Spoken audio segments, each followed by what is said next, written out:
اللي اثر فيا كثير هي السرعه باش تخطف هذا الولد هذا، الموت علينا حق. واللي انا شخصيا ضارني، لان زكريا الزروالي كان تيحس شي حاجه عنده في الكور ديالو. هذه شهاده خصني نقولها، لان انا عشت مع زكريا الزروالي.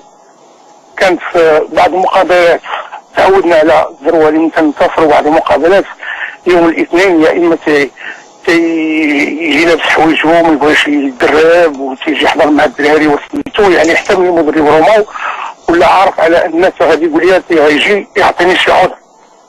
ولكن واحد اليوم من التدريب ما جاش، طلب مني سي عبد الله غلاب، لان كانت عندنا العاده يوميا في التدريب تيكون رئيس الصباح وتنكون معاه، يعني اللعابه تيبداو يجيو.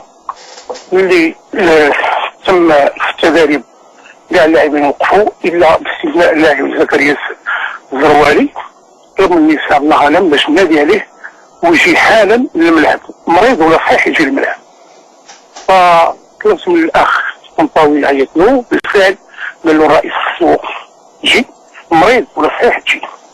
وجا قال سي رشيد راني مريض ما تنكذبش، وبالفعل قلت للدكتور سي عتيق خصك تشوف سميتو. في هذاك اليوم حس بشي حاجه عنده، يعني لا في الرجلين ديالو ولا في يعني كاينه شي حاجه عنده في الكور. ف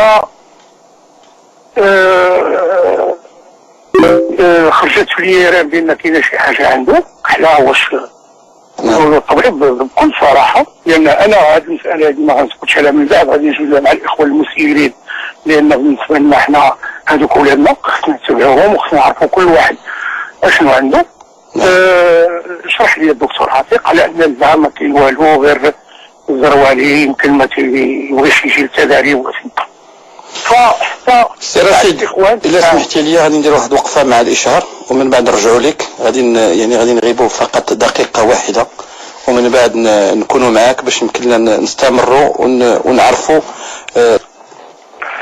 فنظن انا بكل صدق اللي اخوان ديال الرجاء ما يمكنش لاعب كرة قدم، لان اول محترف في البطوله الاحترافيه تيتوفى اليوم هو زكريا الزروالي.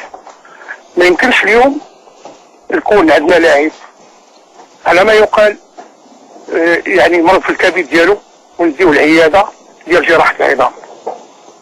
فاحنا كاين بيت القصيد ما يمكنش لاعب في 48 ساعه. رشيد شويه لاباس. رشيد نعم علاء، يعني غادي نخليو يعني هذه المسائل من بعد الجنازه ديالو الله يرحمه ان شاء الله ان شاء الله. ومن بعد يعني حنا كصحفيين المهمه ديالنا هو نحاولوا نفهم